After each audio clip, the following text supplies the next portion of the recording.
స్వచ్ఛత అంటే నందిని. నందిని పాలు మరియు పెరుగు. వాగర్థవివ సంపృక్తౌ వాగర్థ ప్రతిపత్తయే జగతః పితరౌ వందే పార్వతీ పరమేశ్వరౌ. ఆదిత్యాయ చ సోమాయ మంగళాయ బుధాయ చ గురుశుక్ర శనిభ్యశ్చ రాహవే కేతవే నమః. శృంగేరి జగద్గురు పీఠాధిపతులకి, కంచి పీఠాధిపతులకి నమస్కారములు తెలియజేసుకుంటూ కార్యక్రమాన్ని ప్రారంభిద్దాం. ద్వాదశ రాశులలో భాగంగా మే 18వ తారీఖు నుంచి 31వ తారీఖు వరకు ఈ 12 రాశుల వారికి ఏ విధంగా ఉండబోతుందో తెలుసుకునే ముందు గ్రహ సంచారం గురించి తెలుసుకుందాం. మేషంలో బుధుడు, వృషభంలో రవి, మిథునంలో గురువు, అలాగే కర్కాటకంలో కుజుడు స్తంభించి ఉండడం. 18వ తారీఖు నుంచి రాహువు కుంభంలోను, కేతువు సింహంలోని సంచారం చేస్తుండడం. మీనరాశిలో శని శుక్రుల యొక్క సంచార ప్రభావం వెరసి చూసినట్లయితే వీక్షించేటువంటి ప్రేక్షకులకి ఒక అద్భుతమైనటువంటి యోగము ఈ మే 18, 19, 20వ తారీఖులో నుంచి చూసుకుంటే రాహుకేతులు అనగా రాహుకేతుల మధ్య మొత్తము సప్తగ్రహాలు బంధింపబడి ఉండడం, కాల సర్పదోష ప్రభావము మే 18వ తారీఖు నుంచి ప్రభావం ప్రారంభమైంది. ఇక ఈ 18వ తారీఖు నుంచే గ్రహమాలిక యోగము 18, 19, 20వ తారీఖులో చూసుకుంటే గ్రహాలన్నీ వరుసగా ఒక రాశిలో ఒక మాలగా ఉండిపోయింది. 18వ తారీఖు నుంచి 20వ తారీఖు వరకు మొత్తం గ్రహాలన్నీ ఒక్కొక్క రాశిలో ఉన్నాయి. అనగా సప్తగ్రహాలు మొత్తము 1, 2, 3, 4, 5, 6, 7, 8 రాశుల్లో మొత్తము నవగ్రహాలు 8 రాశుల్లో స్థిరపడి సంచార ప్రభావం అనేటువంటిది ఉంది. కాబట్టి గమనించగలరు. మే 18వ తారీఖు నుంచి 31వ తారీఖు వరకు కుంభరాశిలో జన్మించినటువంటి వారికి ఏ విధంగా ఉండబోతుందో తెలుసుకుందాం. ముందుగా ఈ 18వ తారీఖు నుంచి రాహుకేతులు మార్పున్నటువంటి కారణం చేత రాశులన్నీ కూడా అనగా గ్రహాలన్నీ కూడా రాహుకేతుల మధ్య బంధింపబడడం, మిశ్రమమైనటువంటి ఫలితాలే కలుగుతాయి. అయితే గురువు మారినటువంటి కారణం చేత ప్రధానంగా దైవబలం పెరుగుతుంది. దైవబలం అంటే ఏమీ లేదండి, అనుకున్నటువంటి పనులలో సజావుగా ముందుకు సాగడమే దైవబలం. ఇది ప్రధానంగా. ఇక అర్ధాష్టమ రవి ప్రభావము, ఇది కాస్త ఆలోచించాల్సినటువంటి పరిస్థితి. ఎవరైనా కానీ ఉద్యోగం మారాలి అనుకుంటే మాత్రం సమయం అనుకూలముగా లేదు. ఇది గుర్తుపెట్టుకోండి. లౌక్యాన్ని ప్రదర్శిస్తూ తగ్గి ఉండి మన పని మనం చేసుకుంటూ ఉండడమే ఈ కుంభరాశిలో జన్మించినటువంటి వాళ్ళు గుర్తుంచుకోవాల్సినటువంటి ప్రధానమైన అంశము. వృత్తి వ్యాపారాల్లో ఎక్కువగా పెట్టుబడులు పెట్టి నష్టపోవడం కంటే ఉన్నటువంటి వాటినే కొనసాగించుకునే ప్రయత్నం చేయండి.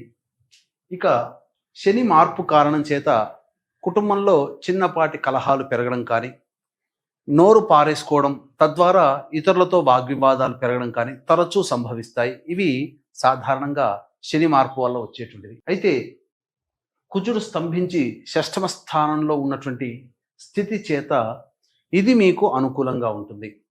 అంటే ఏ రకమైనటువంటి ప్రభావం ఉంటే మీరు నెగ్గుకొస్తారు అనంటే మొక్కవోని ధైర్యంతో, ఆత్మవిశ్వాసంతో చేపట్టినటువంటి పనిని తుది వరకు పోరాడే ప్రయత్నం చేయండి. ఎందుకంటే ఆ పోరాట పటిమని కుజుడు మీకు కలగచేస్తాడు.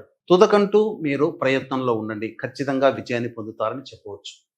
ఇక బుధుడు అనుకూలంగానే ఉన్నాడు కాబట్టి స్పెక్యులేషన్ రంగంలో ఉన్నటువంటి వాళ్ళకి కానీ, వీటి మీద ఆల్రెడీ పెట్టుబడులు పెట్టినటువంటి మీద ఏదైతే ఆదాయాన్ని మీరు ఎదురు చూస్తుంటారో అది కొంతవరకు మీకు ఆనందాన్ని కలగచేస్తుంది. కొత్త పెట్టుబడుల జోలికి వెళ్లకుండా ఆల్రెడీ పెట్టుబడి పెట్టినటువంటి వాటి మీద ఆశించిన మేర ఫలితాలు మీరు పొందవచ్చు.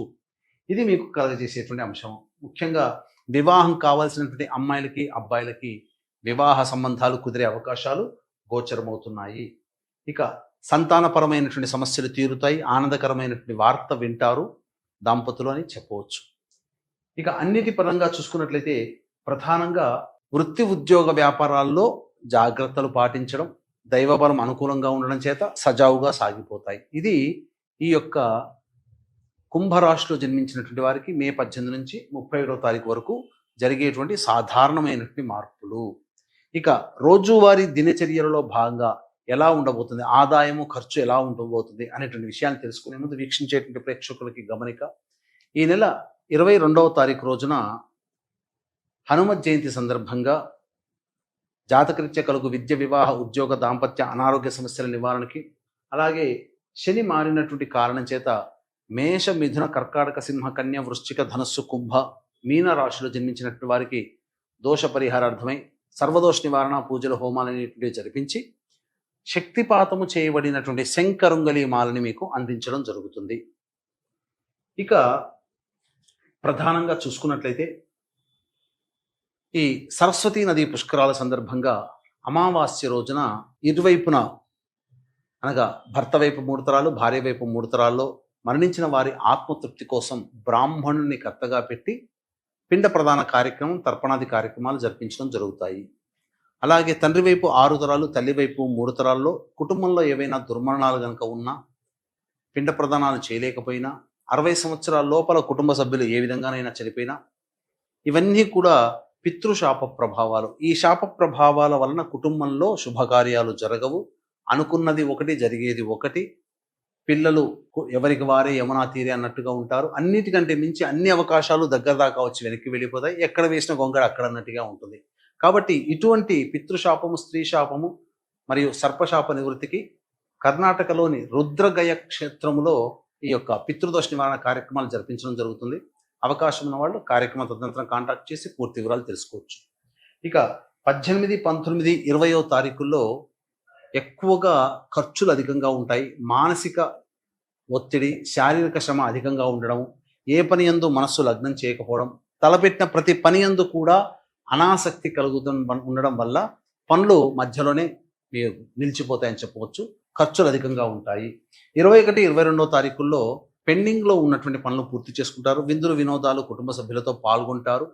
ఒక బాధ్యతని కంప్లీట్ చేసుకున్నామనే సంతోషం కలుగుతుంది. ముఖ్యంగా పాత మిత్రులను కలిసే అవకాశం గోచరమవుతుంది. 23, 24వ తారీఖుల్లో గనక చూసుకుంటే కుటుంబ సభ్యులతో వాగ్వివాదాలు పెరుగుతాయి, ధనపరమైనటువంటి ఖర్చులు పెరుగుతాయి, మానసికమైనటువంటి ఆందోళన అధికంగా ఉంటుంది అని చెప్పవచ్చు. 25, 26వ తారీఖుల్లో గనక చూసుకున్నట్లయితే అంది వచ్చినటువంటి అవకాశాలను వినియోగించుకోవడం ద్వారా మంచి సత్ఫలితాన్ని పొందుతారు. నిరుద్యోగస్తులకి ఉద్యోగం లభించే అవకాశము, అలాగే ముఖ్యంగా సోదర సోదరిమణుల సహాయ సహకారాలతో మీ పనులన్నీ పూర్తి చేసుకుంటారు. రాని బాకీలు వసూలు అవుతాయి. ధనపరమైన సమస్యల్ని తీర్చుకుంటారు. 27, 28వ తారీఖుల్లో తల్లిగారి ఆరోగ్యం పట్ల శ్రద్ధ వహించాలి. అలాగే వాహనాన్ని నడిపేటప్పుడు మీరు జాగ్రత్తలు పాటించాలి. గృహోపకరణాలు, వాహన మరమ్మతులకి ఎక్కువగా ఖర్చులు అయ్యే అవకాశం ఉంటుంది. ప్రశాంతత లేని జీవితాన్ని పొందుతారని చెప్పవచ్చు. 29, 30వ తారీఖుల్లో కనుక చూసుకున్నట్లయితే సంతానంతో విభేదాలు పెరుగుతాయి. అలాగే ఏదో ఒక పరధ్యాసలు ఎక్కువగా గడుపుతారని చెప్పవచ్చు. మీ ఆరోగ్యం పట్ల శ్రద్ధ వహించాలి. అసిడిటీతో ఇబ్బందులు పడే అవకాశం గోచరమవుతుంది. 31వ తారీఖు రోజున రాని బాకీలు వసూలు అవ్వడము, ఉద్యోగ సంబంధమైనటువంటి సమస్యలు తీరడము, ముఖ్యంగా ధనపరమైనటువంటి సమస్యలు తీరుతాయి. ఆనందంగా ఉంటారని చెప్పవచ్చు. ఏ తర్వాత మిశ్రమమైనటువంటి ఫలితాలు ఈ కుంభరాశిలో జన్మించినటువంటి వారు పొందుతారని చెప్పవచ్చు. ఇక ఈ యొక్క కుంభరాశిలో జన్మించినటువంటి మహిళలకి గతంలో కోల్పోయినటువంటి గౌరవ మర్యాదలు తిరిగి పెంపొందించుకుంటారు. గృహంలో మీకు కీలక బాధ్యతలు అనేటువంటివి నిర్వర్తించడానికి అవకాశాలు మెరుగవుతాయని చెప్పవచ్చు. కుటుంబ సభ్యులు మీ మాటకి జవదాటకుండా మీ వాక్కుని శిరోధార్యంగా పొందుతారు. తద్వారా ఆనందకరమైనటువంటి జీవితాన్ని పొందుతారని చెప్పవచ్చు. అయితే ఆరోగ్య సంబంధమైనటువంటి విషయాల్లో జాగ్రత్తలు పాటించండి. కొద్దిగా అనారోగ్య సమస్యలు చేరే అవకాశాలు గోచరమవుతున్నాయి.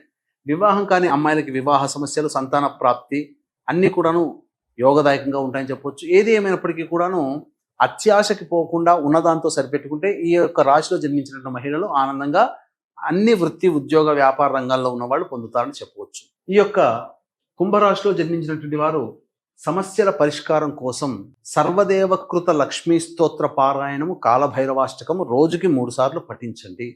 ఇప్పుడు చెప్పినటువంటి సమస్యల కంటే ఇంకా విభిన్నంగా మీ యొక్క జీవితం ఉందంటే మీ జన్మ జాతకంలో నడుస్తున్నటువంటి గ్రహ దశాంతర దశల యొక్క ప్రభావాలు. కావున దగ్గరలోని మంచి ఉపాసనా పరులైనటువంటి జ్యోతిష్యులను సంప్రదించి వారి సలహాలు, సూచనలు కనుక పాటించినట్లయితే మరింత మెరుగైనటువంటి జీవితాన్ని పొందుతారని తెలియచేయవచ్చు. అలాగే హనుమత్ జయంతి సందర్భంగా మే 22వ తారీఖు రోజున జరుగుతున్నటువంటి సర్వదోష నివారణ పూజలో మీ గోత్రనామాలు నమోదు చేసుకొని శక్తిపాతము చేయబడినటువంటి శంకరుంగలి మాలని మీరు సొంతం చేసుకోవచ్చు.